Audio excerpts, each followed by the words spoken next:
Chose to sit down during the class, I was sure I would have to the other students through the flapping of Sarudzai's arms as she drew attention to the fact that she had the answer.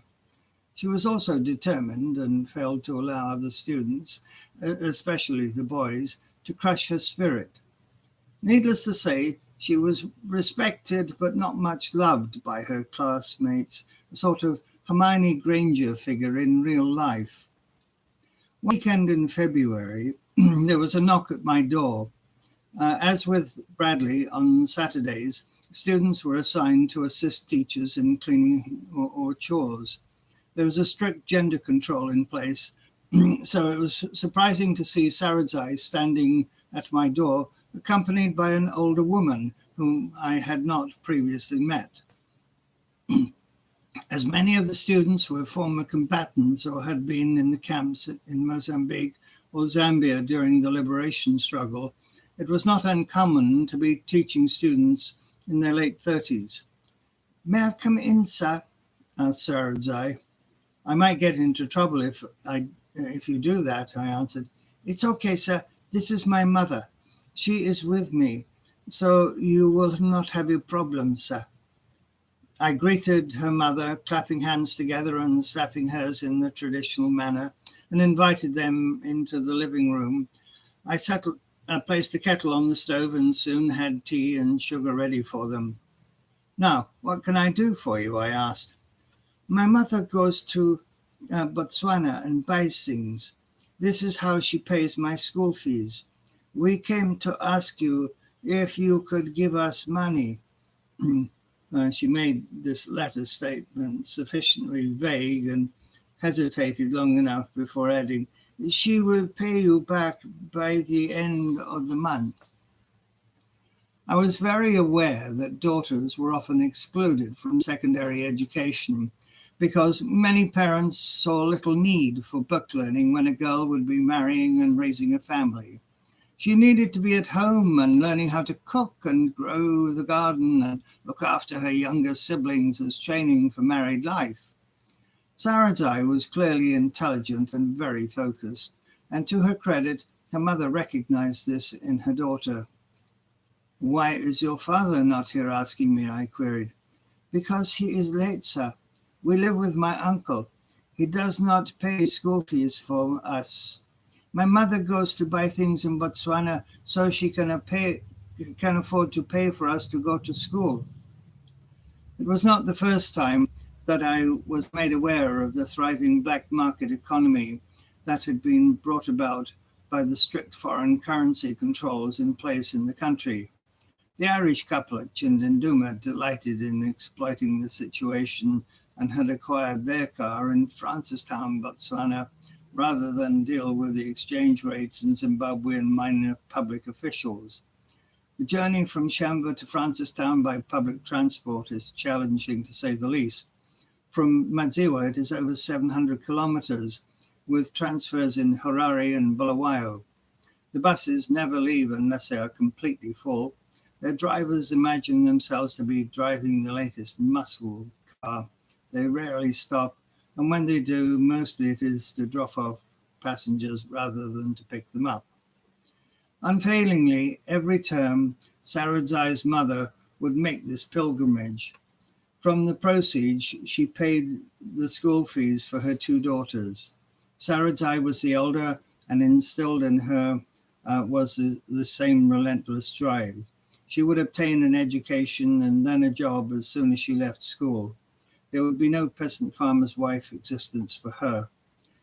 It took a trip to Bindura the following weekend to get the money, but I was able to provide the mother with $400.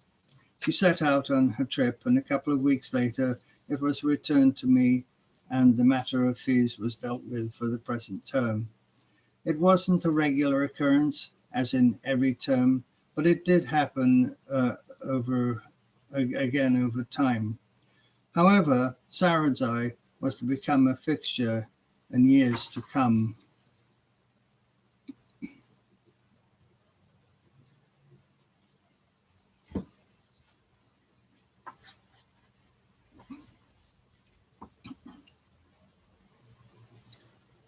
It was a desperate day for me when Sarudzai turned up after she had completed her exams and was awaiting the results.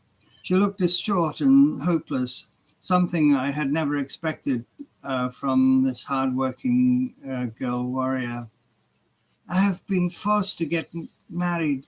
My uncle, who has been looking after us, needed money for his farm. He sold me to a mechanic who lives near Madziwa. He paid $800 for me, and I cannot return to school. That amount is too much money for my mother to get. Can you help me, please? She looked hopeless, like a caged animal desperate to escape. My heart sank. Sadly, too, it was also too much money for me, too.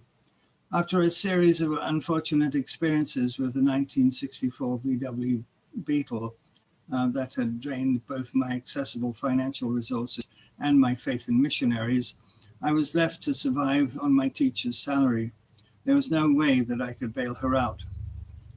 Let me see what I can do, I said unconvincingly, and watched hope drain from her eyes. You must let me know how I can get in touch with you if I need to, was the best I could offer. She scratched out a mailbox number, but added that her younger sister would be attending Chindanduma at the start of the new year. Over the coming weeks, I visited Harare frequently. I had a number of work contacts in the city, and Lawrence, a burly technical education teacher who was teaching student teachers at the Polytechnic, introduced me to a staff member from the British Council. I explained the situation that Sarudzai was facing, hoping that this was something for which they might have funds. Instead, I was given the address of the Badiriro Trust, which is based in Oxford. Some weeks later, I received a letter from them advising me to write to another individual who had formerly lived in various parts of Africa and had recently moved to Oxford. Geraldine is a retired teacher, I was told, and she is quite interested in women's issues. Try writing to her. She is well connected, and this sounds like something that she might take a fancy to. I thanked them and sent another letter off to Oxford, and an accompanying letter to an older and distant cousin who had worked as a priest in Johannesburg before getting himself kicked out for his involvement in the Kensington Underground. After the final falling out with Mr. Maeda, the headmaster at Chindanduma, and the subsequent transfer to Matumba, my list of communications were cut off, and I was unsure of how to connect with Sarudzai. One day, a few weeks later, I was clutching a check for $800. I was thrilled when the money had arrived, but the whole process had taken 5 months. What cemented the deal, I discovered, was a trip to see him. On a trip to see him was my relationship with Tom Cumber, now a chaplain at Oxford, and who had vouched for my good name and character. I sent a letter to the mailbox that she had left for me, and then I waited for 2 weeks for a response to my letter to Sarudzai, but no reply came. I suspected that the family would not pass on any letters to her now that she was a married woman. However, in Africa, there's always the jungle telegraph. Sooner or later, someone shows up. One Friday afternoon, I was in the market at Madziwa when I ran into Kate. I asked her to pass the message on to Sarudzai's sister, Sophie. A few days later, it was a very pregnant Sarudzai who turned up at Matumba. She had no choice about getting pregnant, but she did return to her mother's compound, where she delivered a healthy daughter. I later learned that the uncle had decided he was onto a good thing and wanted to sell her off again once she had delivered. However, according to Sarudzai, her mother had stood up to him like a lion protecting her family with a machete in hand. A whole year after her classmates had moved into the sixth form, she rejoined them, all the more reviled because she had been married, because she was a mother, and because she was willing to put education ahead of either of them.